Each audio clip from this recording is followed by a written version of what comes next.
Let's talk about one of the most widely quoted and most misunderstood rules in all of retirement planning, the 4% rule. You've probably heard it before. Withdraw 4% of your portfolio each year and adjust it for inflation. Every year thereafter, you won't run out of money for 30 plus years. But here's the problem. That rule was built in the 1990s, and the financial world has changed dramatically since then. We have had many different market cycles and crashes, periods of historically good returns, and the highest inflation we've seen since the 1980s. So does it make sense to follow a rule that was built in the 90s? Before we can answer that question, my name is Ryan Knoll. I'm a certified financial planner and founder of Nav Wealth Partners, a financial planning firm that helps clients nationwide make smart money decisions. Let's jump into the video. Where did the 4% rule come from? The 4% rule was born out of a study by financial advisor William Bengen in 1994. He looked at U.S. market returns from 1926 onward and asked what withdrawal rate would have allowed retirees to avoid running out of money for a 30-year period, even during bad market sequences like the Great Depression or the 1970s inflation. The answer he came up with was 4%. It was designed to be conservative based on worst-case historical scenarios. It assumes a 60-40 portfolio, which is 60% stocks and 40% bonds, and inflation-adjusted withdrawals each year. But here's the kicker. His research assumed bond yields were around 5 to 6%, and that stocks average 7+% real returns each year. So following those assumptions, the average 60-40 portfolio would have returned about 6.5% annually, which would have allowed an investor to not only take out 4% of their portfolio each year and adjust it for inflation, but also increase the balance that they left invested. But today's market conditions look very different from what that research is based on.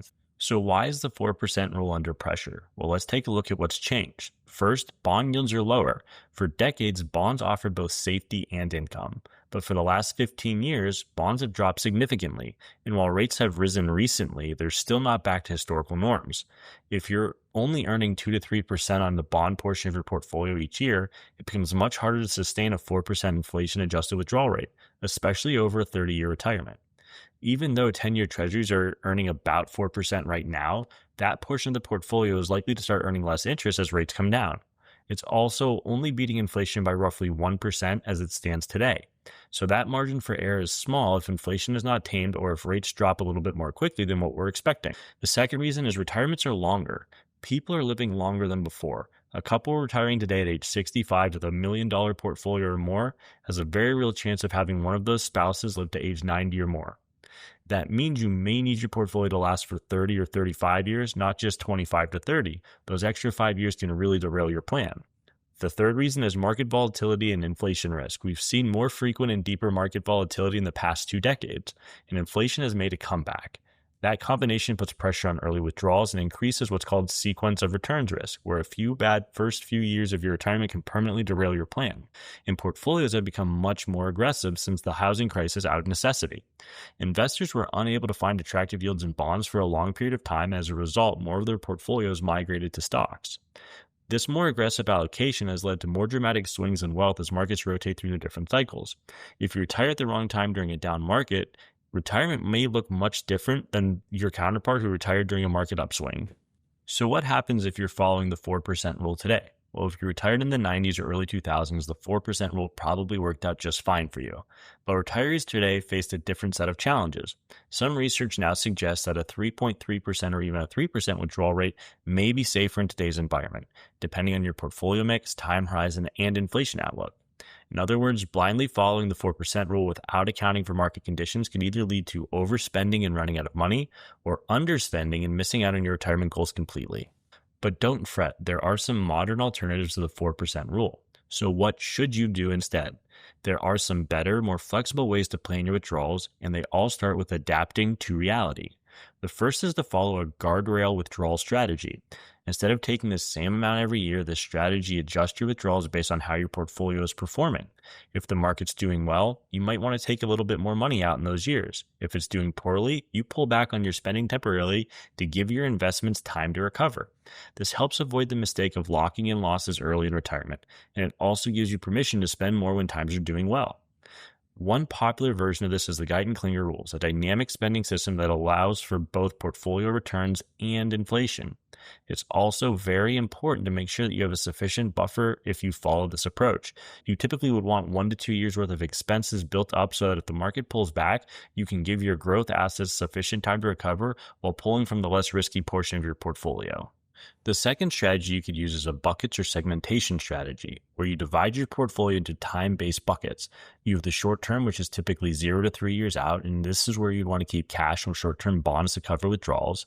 The next is a more medium-term bucket, which is 3 to 10 years, which is bonds or income-generating investments. And then you have your longer bucket, which is anything a decade out.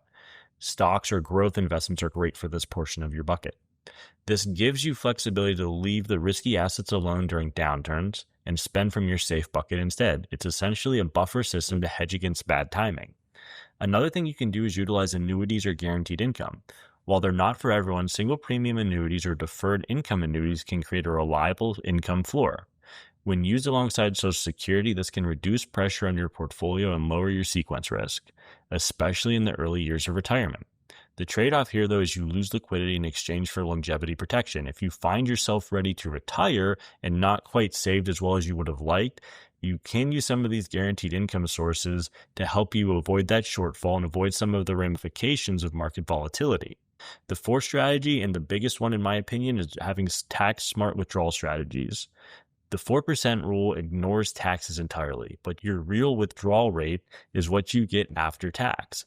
If you're pulling entirely from pre-tax accounts like IRAs or 401ks, your spending power is actually lower than someone withdrawing from a Roth or taxable brokerage account with capital gains.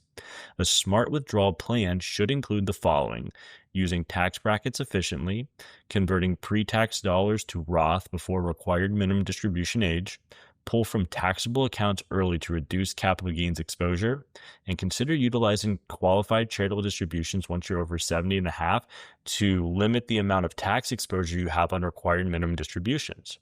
Regardless of which approach you use, I would argue to make sure you pull money as efficiently as possible because it will help your chances of success improve the most.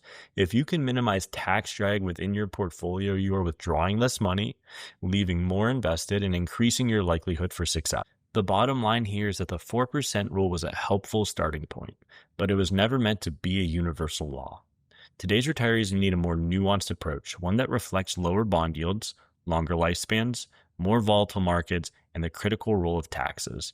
Retirement income planning isn't one size fits all. Instead of a fixed rule, aim for a flexible, responsive strategy that lets you adapt to what life and the market throws your way. And if you want help designing a retirement plan that adjusts with you, reach out to Nav Wealth Partners. We help clients nationwide turn decades of saving into confident, tax-free retirement income. Thank you so much for watching, and I'll see you in the next video.